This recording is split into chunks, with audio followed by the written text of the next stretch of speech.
Hello दोस्तों, नीरज बनारस में रहने वाला एक लड़का है जो पिछले 4 साल से आईएएस की तैयारी कर रहा था।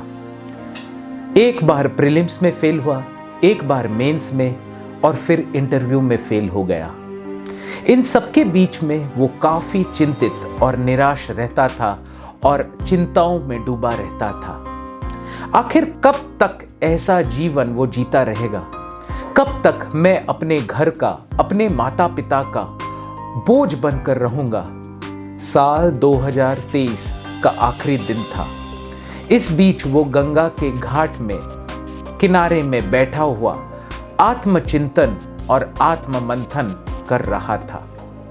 घाट के किनारे जब मंदिरों में आरती हो रही थी और टन टन टन टन घंटियों की आवाज हो रही थी तो मानो उसके जीवन के निराशा को दूर कर रही थी। गंगा का जल नित नूतन कल कल बहता जा रहा था और मानो जीवन में नव स्फूर्ति, नव उमंग का संचार हो रहा था। जब सूर्य की किरणें पूर्व दिशा से गंगा पर पड़ रही थी तो मानो एक सोने का चादर गंगा से बह रहा था। साथ ही सुबह सुबह पक्षी चहचहा रही थी, मंद मंद सुगंधित हवा बह रहा था और मानो कि वह हवा कानों में कुछ कहना चाह रहा था। इसी बीच एक महात्मा पुरुष वहां बनारस के घाट में स्नान को आते हैं। नीरज के निराश और व्यथित चेहरे को देखकर वो महात्मा पूछते हैं, बेटा क्या हुआ? क्यों प्रकृति के इन जीवंत दृश्यों के बीच में तुम्हारा चेहरा मुरझाया हुआ है और तुम्हारी हालत एक चुसे हुए आम की तरह दिख रही है? नीरज को उनकी बातें अटपटी लगने लगी क्योंकि अनजान व्यक्ति उनकी मन की व्यथा को किस तरीके से समझ जा रहा था। लेकिन बार बार महात्मा ने जब अपने प्रश्नों को नीरज को पूछा तो नीरज उस महात्मा के सामने अपने मन की व्यथा को प्रकट कर देता है। नीरज ने महात्मा से कहा किस प्रकार उसने पढ़ाई की, किस प्रकार उसने परीक्षाएं पे परीक्षाएं दी, कितना जीवन में संघर्ष रहा है और कितनी कई रातें पढ़ाई नीरज ने किया है, किस तरह घर वालों की तरफ से दबाव है और अब उससे कोई भी काम करने की कोई इच्छा नहीं है। सब लोग उसे नालायक और निकम्मा समझ रहे हैं और उलाहना दे रहे हैं कि इसका कुछ नहीं हो सकता।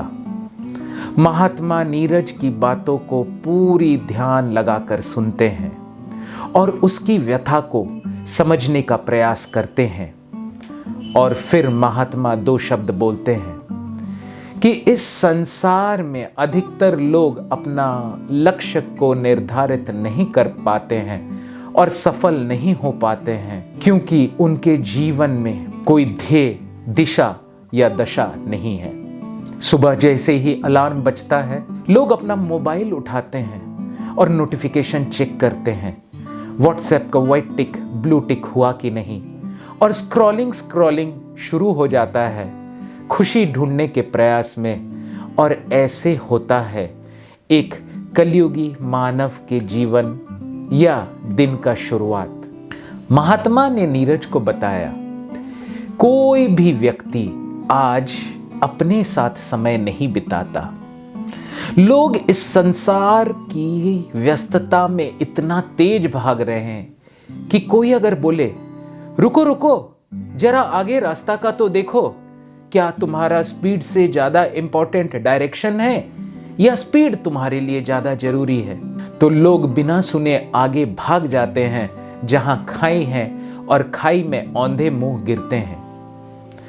हर व्यक्ति गूगल में इतना कुछ जानने का कोशिश कर रहा है लेकिन उसका जीवन का पर्पस क्या है, उसका लाइफ का पर्पस क्या है, उसकी थॉट्स में क्लैरिटी है कि नहीं, वो जीवन में क्या अचीव करना चाहता है, ये सब एक प्रश्न चिन्ह बन के नीरज के मन में रह जाता है।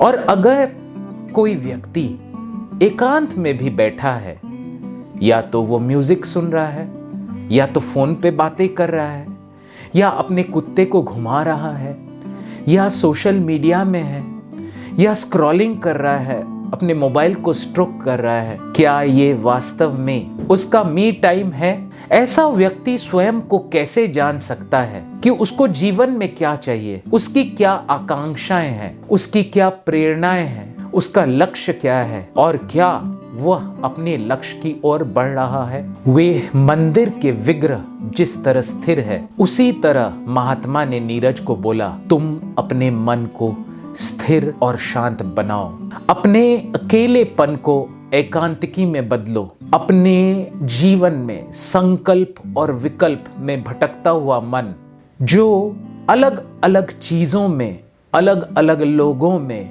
अलग अलग सिचुएशन में खुशी ढूंढ रहा है, अपने मन को स्थित करके अपने एटीट्यूड में बदलाव लाने की जरूरत है। नीरज, लक्ष्य निर्धारित करने के पहले सोचो, साल का अंतिम दिन है, पिछले साल मैंने क्या क्या अचीव किया, आज मैं कहां हूं और मुझे जीवन में कितना प्रगति करना है, और मेरे एक्चुअल लाइफ और एक्सपेक्टेड लाइफ में कितना बड़ा गैप है। और हां, कहा गया है कि अगर कोई भी बदलाव लाना है तो उसे धीरे धीरे लाने की जरूरत है, और कई बार आप फेल करेंगे तो उससे निराश होने की जरूरत नहीं है, और फिर से पूरी लगन के साथ अपने लक्ष्य की तरफ बढ़ना है। इस प्रकार विचार करते हुए अपने मानसिक, बौद्धिक और भावनात्मक क्षमताओं का उपयोग करके अपने सपनों के जीवन का तस्वीर बनाने की जरूरत है, और उसके अनुरूप अपने लक्ष्य को निर्धारित करना बहुत जरूरी है। हर सुबह ब्रह्म मुहूर्त में 1.5 घंटा हम ऐसे चीजों पे ध्यान लगाएं जिससे आत्म विकास हो, हम आत्म बुद्धि और आत्म चिंतन में रहे। स्वस्थ होने का मतलब क्या है? स्वस्थ होने का मतलब है स्व में स्थित। और अगर 24 घंटे में भी 1.5 घंटा सुबह और 1 घंटा शयन के पहले अगर हम आत्मचिंतन में नहीं रहें तो हमें समझ में नहीं आएगा कि हम जीवित हैं या हमारा जीवन एक चलती का गाड़ी बन गया है। क्या हम लिव कर रहे हैं कि क्या हम एग्जिस्ट कर रहे हैं? महात्मा ने नीरज को समझाया कि अपने दिनचर्या में हर दिन सुबह प्रार्थना, स्वाध्याय, ध्यान, जप, तप, शास्त्र अध्ययन, ये सब करना बहुत जरूरी है, और इसे बहुत ध्यानपूर्वक प्रतिदिन लगन के साथ करना है। कभी छूट भी गया तो बहाना मार के रोकना नहीं है, लेकिन हर दिन इसको करते रहना है। अगर कोई कोशिश करे कि पूरा तरबूज को वो एक साथ खा ले तो क्या वो पॉसिबल है? नहीं, उसको छोटे छोटे पार्ट्स में बांट के ही खाया जा सकता है। सिमिलरली अपना शेड्यूल वाटर टाइट कंपार्टमेंट की तरह नहीं बनाना चाहिए कि 1 से 2 ये, 2 से 3 ये, 3 से 4 नहीं। ओवरऑल एक रूटीन बनना चाहिए और उसको हमें फॉलो करना चाहिए। धीरे धीरे अपने लक्ष्य की तरफ बढ़ना चाहिए, और चाहे लक्ष्य बड़ा हो उसे छोटे छोटे पार्ट्स में डिवाइड करके हर दिन, हर वीक, फिर हर महीना, हर साल, फिर हर 10 साल जीवन में उसको कैसे हम अप्लाई करें उसको हमें देखना चाहिए। बहुत ज्यादा न्यू ईयर रेजोल्यूशन और न्यू ईयर लक्ष्य बनाने की जरूरत नहीं है, 4-5 ही काफी है, और उसको अगर हम लोग स्टिक करें तब भी हमारे अंदर आत्मविश्वास या सेल्फ कॉन्फिडेंस बढ़ेगा। इस तरीके से महात्मा ने गीता का एक श्लोक नीरज को बताया, व्यवसायत्मिका बुद्धि एके हम कुरु नंदना बहुशाखा ही अनंतश्च बुद्धयो व्यवसायिनाम। जिस तरीके से एक लेंस को सूर्य के सामने रखने से तभी पत्ता जलता है, लेकिन अगर लेंस को हम हिलाते रहें तो पत्ता नहीं जलेगा, उसी तरह लाइफ में फोकस की बहुत जरूरत है। एक अंधेरा रूम है और उसमें हम एक टॉर्च जलाते हैं। अगर टॉर्च डस्टबिन या कचरे के डब्बे पे पड़ा तो हमें क्या दिखाई देगा? कचरे का डब्बा। और वही टॉर्च अगर भगवान के विग्रह पे गिरे तो हमें भगवान की विग्रह की सुंदर आभा दिखाई देगी। आपके नया साल का टॉर्च किधर चमक रहा है? आपका अटेंशन किधर है? आपका सोच किधर है? उसी तरह से एक चीज पे फोकस करते हुए हमें जीवन में आगे बढ़ना है। जो भी गोल हम करते हैं वो स्पेसिफिक, मेजरेबल, अचीवेबल, रियलिस्टिक और टाइम बाउंड होना चाहिए। SMART। जीवन में दोस्तों केवल 5 बात होती है। पहला है आपका हेल्थ, दूसरा है आपका वेल्थ, तीसरा है आपका रिलेशनशिप्स और इमोशंस, चौथा है आपका अध्यात्म और स्पिरिचुअलिटी, और पांचवा है आपका ग्रोथ और कंट्रीब्यूशन। ये 5 चीज के बाहर जीवन में कुछ है ही नहीं। और अगर एक गोलाकार आप बनाएं और उसको 5 भाग में बांट दें तो ये होगा आपके जीवन का 5 सेक्टर। अब क्या करना है साल के अंत में?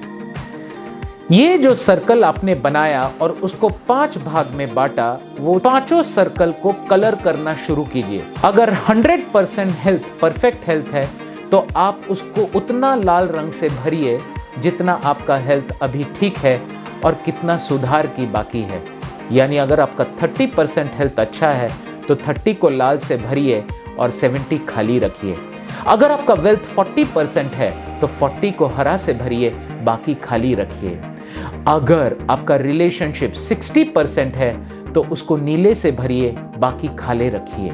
और अगर आपका स्पिरिचुअलिटी 80% है तो 20% आप उसको खाली रखिए पीले रंग से। और ग्रोथ और कंट्रीब्यूशन अगर नारंगी रंग से भर रहे हैं तो 10% है तो 90% खाली रखिए। और एक पेंसिल से मार्क कीजिए कि अगले मंथ, अगले साल आप कहां तक पहुंचना चाहेंगे। कोई भी चीज दोस्त, अगर हम उसको मेजर नहीं करते तो हम उसको मैनेज भी नहीं कर सकते हैं। लक्ष्य की समीक्षा करना बहुत जरूरी है। लक्ष्य को रिव्यू करना बहुत जरूरी है। अपने नियर एंड डियर वन से अपना फीडबैक लेना बहुत जरूरी है।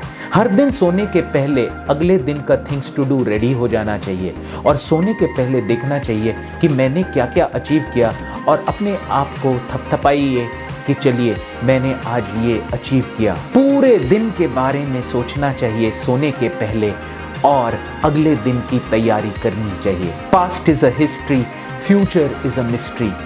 अपने किए कार्यों के पीछे अंतर्निहित भावनाओं को देखना चाहिए और मैंने क्या क्या गलतियां की उस पे सुधार का हमेशा सोच रहना चाहिए। हाँ, बिना किसी परिश्रम के कोई लक्ष्य तक नहीं पहुंच पाता, और अगर लक्ष्य में क्लैरिटी नहीं है तब भी नहीं पहुंच पाता। अगर मेहनत करे लेकिन इमोशन और फीलिंग नहीं है तब भी काम नहीं होता है और समय बीत जाता है। अपने असफलताओं से डरना नहीं है, क्योंकि when the going gets tough, the tough gets going। 95% लोग तो जिंदा हैं, लेकिन 5% लोग असली में जीवन को जी रहे हैं। हमें जी जी के मरना है। हमें मर मर के नहीं जीना है, लेकिन हर दिन जी के एक बार मरना है। रोबोट के तरह नहीं जीना है। तो इस तरीके से मैंने बताया कि अपनी गोल की क्लैरिटी बिल्कुल होनी चाहिए और हमें उसके तरफ छोटे छोटे स्टेप्स लेते रहना चाहिए। लहरों से डरकर नौका पार नहीं होती, कोशिश करने वालों की कभी हार नहीं होती। इस तरीके से जब महात्मा ने नीरज को समझाया, एक नई जोश, नई उमंग के साथ, नए साल में नई प्रेरणा के साथ नीरज उठ खड़ा हुआ और सेल्फ कॉन्फिडेंस के साथ अपने जीवन में एक न्यू ईयर रेजोल्यूशन लेते हुए आगे बढ़ा। इस कहानी से आपने क्या सीखा, कृपया कमेंट बॉक्स में टाइप करें और अपने विचारों को शेयर करें। आपको बहुत बहुत धन्यवाद।